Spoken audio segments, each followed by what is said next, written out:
Ladies and gentlemen, there are a lot of cases of no knock warrants that I saw around the country, and a lot of people get killed with this thing.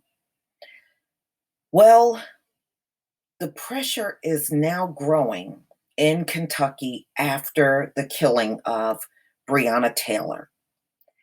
People want to ban the no knock warrants. And I certainly understand it. After I heard about these no knock warrants, I was like, I can't believe this is something they're out there doing. But then on the other hand, I'm not shocked.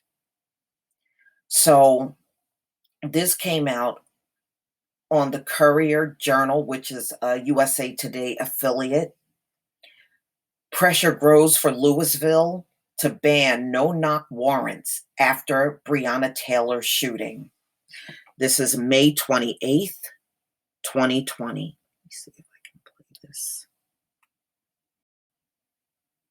It's a video here. I'm going to see if I can play it. So to start with, I'm interested in talking about Breonna Taylor's fatal shooting. And I understand the plan for the PIU investigation is for it to be turned over to the Attorney General's office, the U.S. Attorney's office, and the FBI to review, to get fresh eyes on the investigation.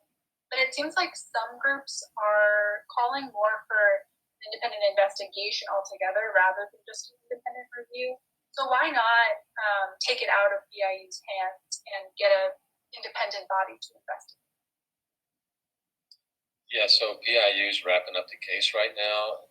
It will be sent next week to those bodies, FBI and U.S. Attorney and the AG. Typically, that's what they like to see because they'll go back on, where the interviews were, for instance. If there is a better way that provides more confidence to people on independent investigation, and if people have the wherewithal to do that and the authority to do that, my goal here is just to make sure that people understand that the truth is coming out of something like this and let the justice system take over from there. So, as I think you're aware, these cases are quite complicated. That's why they take time.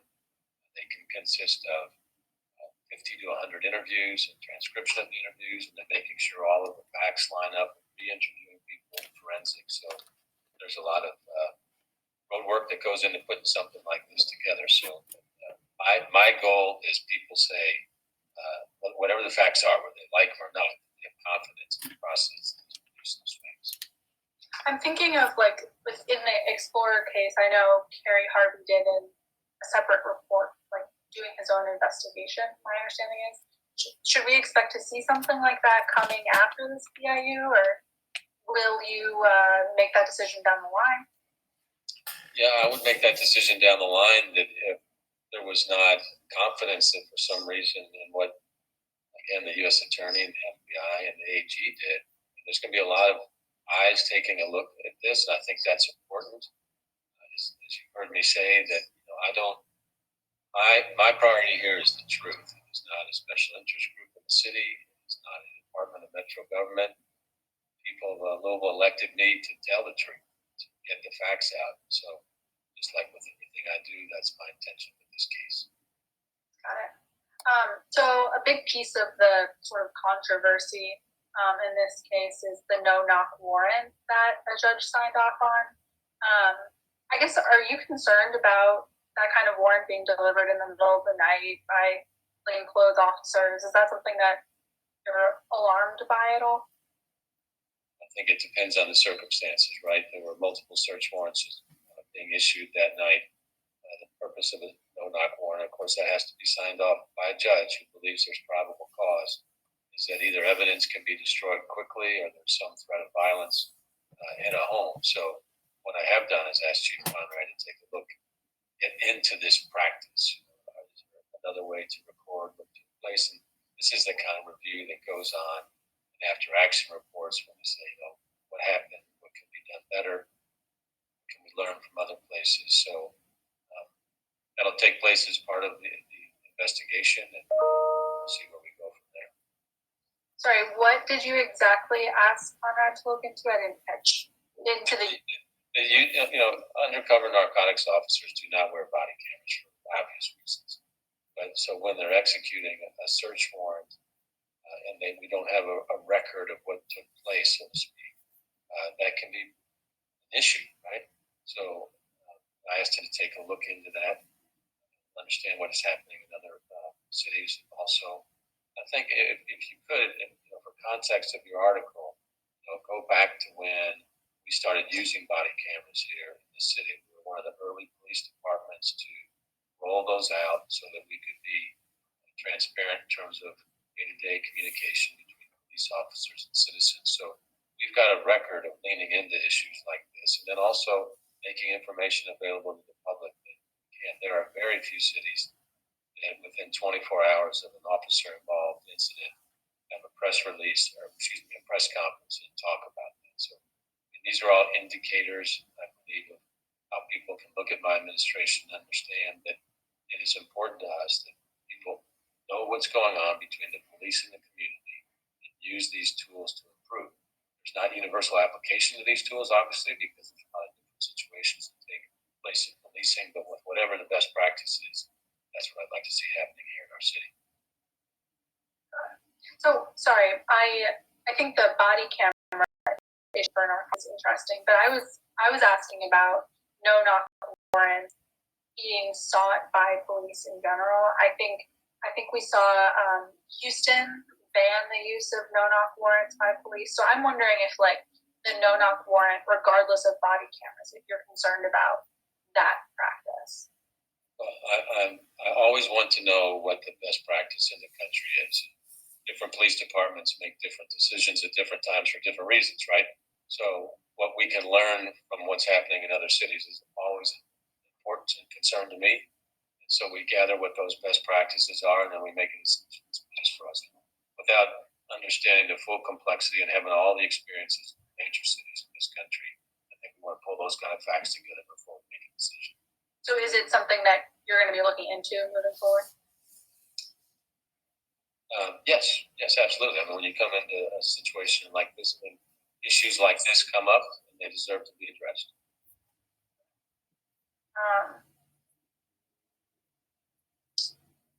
So you kind of touched on this, but it seems like based on the arrest citation of some of the people that were arrested at the house where other search warrants were being executed that night on March 13th, that some officers in narcotics and criminal interdiction do have body cameras. So can you talk about if all of them should be wearing body cameras during search warrants? Darcy, on that, I'm not familiar enough with the exact specifics of all of the different warrants and who was doing what at that time. Let me get the facts on that so we can follow up separately. I just want to be factual when I speak to that. Okay. And do you know why SWAT wasn't called for Breonna Taylor's house? I know that when there's multiple warrants being issued at one time, that there's a assessment that takes place on which units should be deployed to which locations. And I do know that took place on this particular meeting. So I guess broadly, what are your big questions about what happened that night that you're looking for in this investigation to get answered? Let me answer that in terms of what my goals are. So my goals are, number one, that people understand that Breonna Taylor was a Louisvillian. She was one of us here. This big city, the small big city we live in, a lot of us know each other. Right? So we're learning more about Breonna, we're learning about her family, we're learning about her mom. It's impossible to think about all that without personalizing it yourself, especially as a man of four adult children. Think about one of your kids being involved in a situation like this and how that would just fill you with anguish. All sorry, and I'm sorry that this took place. So one, it's understanding that a person was involved in this thing, and we don't want to get so caught up in the case that we forget that.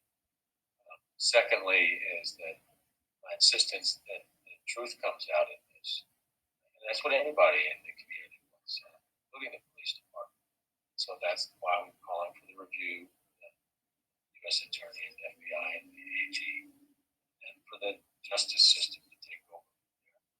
And third, what I'm trying to do with Louisville, in particular, white Louisville and white America, is explain the broader context that this existed in terms of the history between communities of color and law enforcement. That is a long history that is very difficult, going back to the days of enslaved people, all the way through current day America. People of color see themselves being involved with law enforcement, and you see a tragedy like this occur, it just re-traumatizes the feeling in the Black community that it is extraordinarily difficult to be a minority. And people have got to understand that when they see the reaction of the community, both white and Black, but primarily in the Black community. So there's a broader historical context here. To ignore that that's not part of the reality in America, I think is ill-informed. And Americans, and white Americans in particular, need to understand that. They need to show empathy to that. And they need to show a desire to move forward to a better tomorrow of more equity. Another goal of mine throughout this case is for people to understand the incredibly difficult job of policing. We expect police to be 100% right 100% of the times, and sometimes these are extraordinarily difficult situations. Chaos erupting in split seconds. It's very, very difficult police work. Everybody agrees that we need public safety. The question is, what does that look like in a community, and how do we co-produce safety? So I'd like people to understand that these are issues that we have been working on for quite some time, and you've covered these issues. Lean into Louisville. Synergy is exactly about police community legitimacy. Police are only as legitimate as the community says they are. And what oftentimes happens when you see an incident like this take place in another city, that city comes out with pronouncements like, well, we're going to put together a commission to study police community. We're going to try to raise awareness in the community on racism. I just want to emphasize, that's the work that we have been doing in our community for quite some time. So we need to keep all of that going. We need to get the truth in this case. We as Louisvillians need to say, this is our home. We've been doing this work.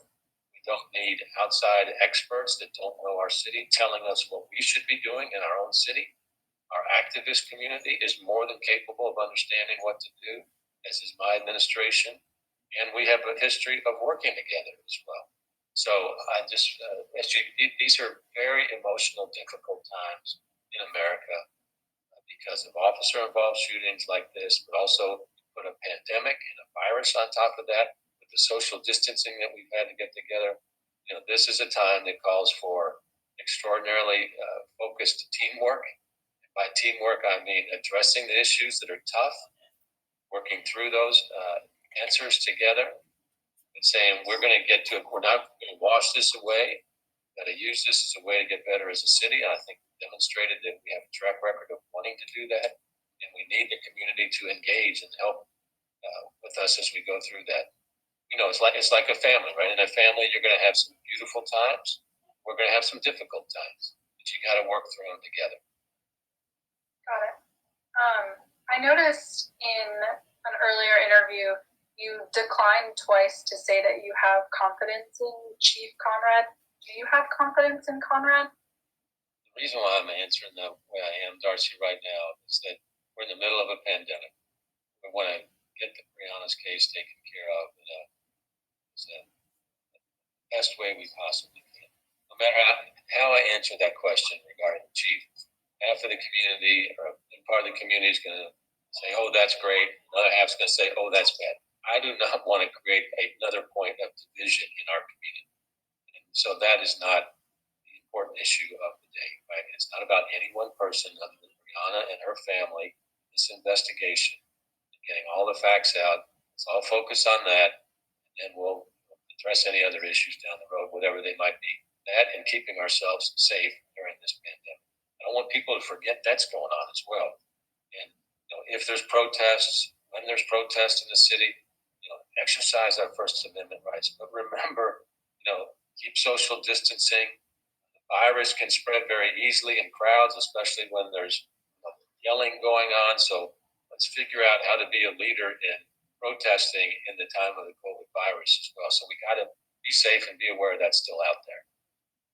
But if you didn't have confidence in him, he serves at the pleasure of the mayor, so you would be able to remove him. So you have enough confidence in him that you're not immediately going to change anything. Well, I appreciate you trying to work the question in a couple different angles, but what I've said is focusing on the pandemic, focusing on getting this case right. Let's minimize the variables involved here. Because as I said, no matter how I answer that community, it's going to cause more division in Louisville, and that's what we don't need that right now. Let's focus on what's important at this moment and take care of business. One last And question. it's 3:15.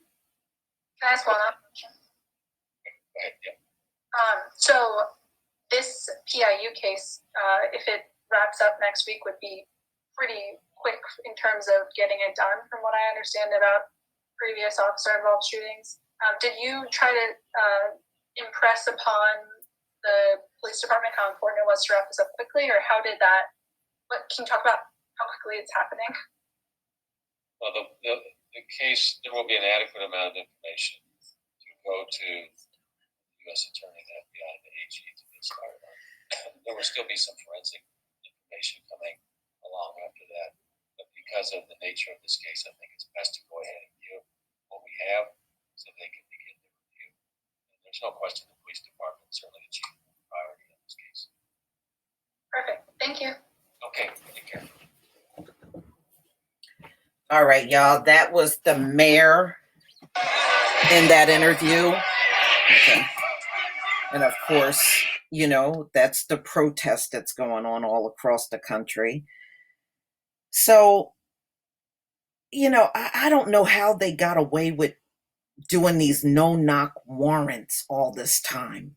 I just don't see how that could even possibly work. Somebody came up with this, and I just don't understand how everybody thought this was a good idea for a no-knock warrant. But hey, look like people in Louisville are trying to make changes, with things going on with the police there, as well as this no-knock warrant in Louisville. They want to do away with it. Hopefully they will. But y'all, please tell me what you think. Please leave your comment and subscribe. Don't forget to hit on the notification bell, and I'll see you on the next video. Peace, family.